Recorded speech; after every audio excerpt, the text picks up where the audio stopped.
രോഗിയായ സ്വന്തം ഭാര്യയെ ആശുപത്രി കിടക്കയിലെ ട്യൂബിൽ കഴുത്ത് മുറുക്കി കൊന്ന ശേഷം ഭർത്താവ് 5-ാം നിലയുടെ മുകളിൽ നിന്ന് താഴേക്ക് ചാടി ആത്മഹത്യ ചെയ്തിരിക്കുന്നു. അതായത് 65-കാരിയായ ഭാര്യയെ കൊന്നിട്ട് ഭർത്താവ് 73-കാരനായ ഭർത്താവ് ആത്മഹത്യ ചെയ്തിരിക്കുന്നു. തിരുവനന്തപുരത്താണ് ഈയൊരു ഭയാനകമായ ഏറ്റവും വേദനയുള്ള ഒരു വാർത്ത നമ്മൾ അറിയുന്നത്. ഒരുപക്ഷെ നിങ്ങളൊക്കെ പത്രം വായിക്കുന്നവരായിരിക്കാം, എത്ര പേരെ ശ്രദ്ധിച്ചു കാണുമെന്നറിയില്ല. കാരണം 5-ോ 6-ാമത്തെ പേജിലെ ഒരു ചെറിയൊരു വാർത്തയായിട്ടാണ് ഇത് പത്രത്തിൽ കിടക്കുന്നത്. ഞാൻ ഈ വാർത്ത വായിച്ചത് മുതൽ ആകെ അസ്വസ്ഥനാണ്. 65 വയസ്സുള്ള വൃക്കരോഗിയായ ഭാര്യ 10 ദിവസമായി ഡയാലിസിസിന് വേണ്ടി ഹോസ്പിറ്റലിൽ അഡ്മിറ്റ് ചെയ്തിരിക്കുന്നു. ഭർത്താവാണ് നോക്കിക്കൊണ്ടിരിക്കുന്നത്. പക്ഷേ അദ്ദേഹം ഭാര്യയെ മൃഗീയമായിട്ട് കൊന്ന ശേഷം നേരെ മുകളിൽ പോയി ഭാര്യയില്ലാത്ത ലോകത്ത് താനും വേണ്ട എന്ന് ചിന്തിച്ചുകൊണ്ട് അയാൾ ആത്മഹത്യ ചെയ്തിരിക്കുന്നു. പത്രത്തിൻ്റെ അടിയിൽ എഴുതിയിട്ടുണ്ട്, മക്കളുണ്ട്, 2 മക്കളുണ്ട്. ഒരാൾ ദുബായിലാണ്, 2ാമത്തെ മകൾ HDFC ബാങ്കിൻ്റെ എന്തോ ജീവനക്കാരിയാണ്, മരുമകളുണ്ട്. എന്തായിരിക്കാം ആ ഭർത്താവിനെ കൊണ്ട് അങ്ങൊരു കടുങ്കൈ ചെയ്യിപ്പിച്ചത് എന്നെനിക്കറിയില്ല. ഭാര്യ ഇത്രയും അസുഖം അനുഭവിച്ചു കിടന്ന് അനുഭവിക്കേണ്ട എന്ന ചിന്തയായിരിക്കുമോ? അല്ലെങ്കിൽ ആ ആശുപത്രി കിടക്കയിൽ മറ്റാരുമില്ലാതെ, ഭാര്യയെ നോക്കുവാൻ മറ്റാരുമില്ലാതെ ഒറ്റപ്പെട്ടു പോയ ആ ഒരു ബൈസ്റ്റാൻഡറുടെ അവസ്ഥയായിരിക്കുമോ ആ 75-കാരനെ കൊണ്ട് അങ്ങനെ ചെയ്യിച്ചത്? ഊഹാപോഹങ്ങൾ പറയുവാൻ ഞാൻ തയ്യാറല്ല. അതിൻ്റെ കാരണം എന്തോ ആയിക്കോട്ടെ, എന്തായാലും 2 ജീവനുകൾ അസ്തമിപ്പിച്ചിരിക്കുന്ന ആർക്കും ഒരു ബുദ്ധിമുട്ടുണ്ടാക്കാതെ. നമ്മുടെ കേരളീയ പശ്ചാത്തലത്തിൽ വൃദ്ധരായ ആൾക്കാരുടെ അവസ്ഥ പരിതാപകരം തന്നെയാണ്. പ്രത്യേകിച്ച് ഈ നമ്മുടെ കുടുംബാവസ്ഥയിൽ ഇപ്പോഴും അമ്മായിയമ്മ മരുമകൾ ബന്ധത്തിന് അത്ര സുഖകരമായ അവസ്ഥയല്ല. അമ്മായിയപ്പൻ മരുമകൻ ബന്ധം ചെറുതൊക്കെ അടിച്ച് ഊഷ്മളായിട്ട് പോകുന്ന സ്ഥലങ്ങളൊക്കെ ഉണ്ട്, അല്ലെങ്കിൽ അവർ തമ്മിൽ അത്ര വലിയ ഈഗോ പ്രശ്നങ്ങൾ ഉണ്ടാവാറില്ല. പക്ഷേ പല കുടുംബങ്ങളിലും അമ്മായിയമ്മ മരുമകൾ ബന്ധം അത്ര ഊഷ്മളമല്ല. ഇത് പറയുവാൻ എനിക്ക് കഴിയും. കാരണം ദിവസങ്ങളായിട്ട് എനിക്ക് വരുന്ന മെസ്സേജുകൾ, കാണുവാൻ വരുന്ന വിവാഹമോചന കേസുകൾ അല്ലെങ്കിൽ മറ്റ് കുടുംബ പ്രശ്നങ്ങളിലേക്ക് മുഖ്യമായിട്ടുള്ള ഒരു കാരണമായി മാറുന്നത് ഈ അമ്മായിയമ്മ മരുമകൾ പ്രശ്നം തന്നെയാണ്. വളരെ കുറച്ച് കുടുംബങ്ങളിലെങ്കിലും ഇത്തരത്തിൽ വളരെ സ്മൂത്തായിട്ട് പോകുന്നതാണ് നമ്മുടെ വിശ്വാസം. പക്ഷേ മിക്കയിടങ്ങളിലും ഒന്നുകിൽ അമ്മായിയമ്മ പ്രശ്നമായിരിക്കും, അല്ലെങ്കിൽ മരുമകൾ പ്രശ്നമായിരിക്കും. സ്വന്തം മകനെ മരുമകൾ തട്ടിക്കൊണ്ടു പോകുന്നു എന്ന ചിന്തയിൽ അവളോട് സ്നേഹമില്ലാത്ത അമ്മായിമ്മമാരുണ്ട്. അമ്മയിൽ നിന്ന് മകനെ തട്ടിയെടുക്കാൻ ശ്രമിക്കുന്ന മരുമക്കളുണ്ട്. ചില പുറംകാഴ്ചകളിലൊക്കെ ഇവർ വളരെ സ്നേഹത്തിലായിരിക്കും, വളരെ അടുപ്പമൊക്കെ ഇവർ കാണിക്കും. പക്ഷെ അവരെ ഉള്ളിൻ്റെ ഉള്ളിൽ എവിടെയെങ്കിലും ഒരു അകൽച്ച, ഒരു നീരസം എപ്പോഴെങ്കിലും ഉണ്ടാവും. പണ്ടാരോ പറഞ്ഞ കണക്ക് ഒരിക്കലും ഒരു മരുമകൾക്കും മകളാവാൻ പറ്റില്ല, ഒരു അമ്മായിയമ്മയ്ക്കും അമ്മയാകാൻ പറ്റില്ല എന്നൊക്കെ പറഞ്ഞു കേൾക്കാറുണ്ട്. എന്തായാലും ഈ ഒരു വിഷയത്തിൽ അതാണോ കാരണമെന്ന് എനിക്കറിയില്ല, അങ്ങനെ ആവാതിരിക്കട്ടെ. പക്ഷേ ഞാൻ പറയുകയാണ്, നമ്മുടെ കുടുംബ പശ്ചാത്തലത്തിൻ്റെ രീതികൾ ഇനിയും മാറേണ്ടിയിരിക്കുന്നു. ഈ സോഷ്യൽ സെക്യൂരിറ്റി സിസ്റ്റം എന്നൊരു സിസ്റ്റം വരണം.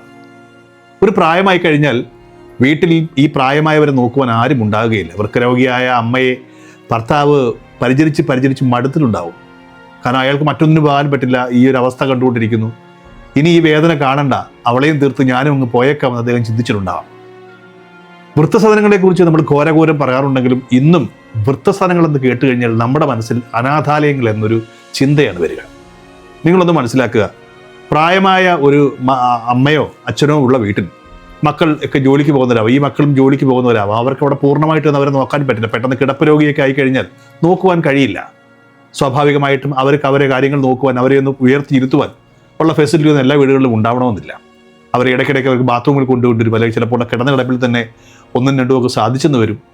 ഇത് ചിലപ്പോൾ ഒരു കമ്പാനിയൻ കൂടെ ഉണ്ടെങ്കിൽ അയാൾ തന്നെ കുറേ ദിവസം കഴിയുമ്പോൾ മടുത്തു തുടങ്ങും.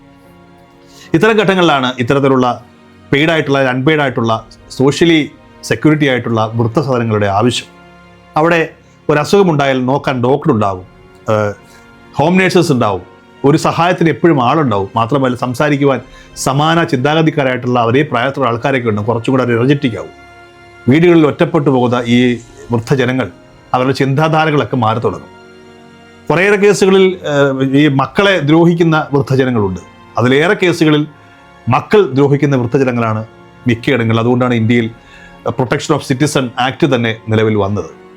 നമ്മൾ മനസ്സിലാക്കേണ്ട ഒരു കാര്യം, നമ്മൾ എത്രയൊക്കെ ഘോരഘോരം മക്കൾ നോക്കൂ എന്ന് പറഞ്ഞു കഴിഞ്ഞാലും മക്കൾക്ക് പൂർണ്ണമായിട്ട് നിന്നും ഈ പറഞ്ഞ വൃദ്ധരായ മക്കൾ അച്ഛനെയും അമ്മയും നോക്കാൻ കഴിയില്ല.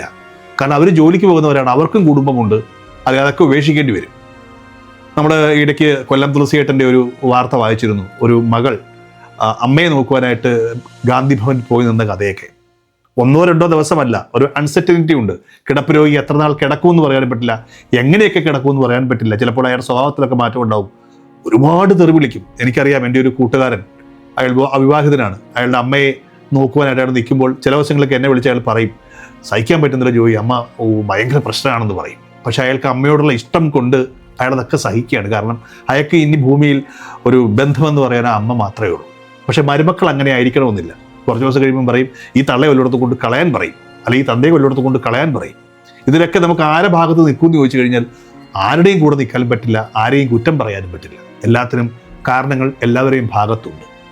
ഇതിന് നമ്മുടെ സിസ്റ്റം ചെയ്യേണ്ട ഒരു കാര്യം, സോഷ്യൽ സെക്യൂരിറ്റി സിസ്റ്റം വിദേശ രാജ്യങ്ങളിലൊക്കെ വന്നു കഴിഞ്ഞു. അത് പ്രായമായ ആൾക്കാർക്ക് കിടക്കുവാനും അവർക്ക് പോകാനുള്ള കാര്യങ്ങൾ, കാശുള്ളവർ കാശ് കൊടുക്കട്ടെ, ഇല്ലാത്തവർക്ക് കൊടുക്കണ്ട. ഇത് സാർവത്രികമായിട്ട് എല്ലാ സ്ഥലങ്ങളിലും വരണമെന്ന് ഞാൻ വീണ്ടും പറയുകയാണ്. ഇതുമായി ബന്ധപ്പെട്ട എൻ്റെ 4ാമത്തെ 5ാമത്തെ വീഡിയോയാണിത്.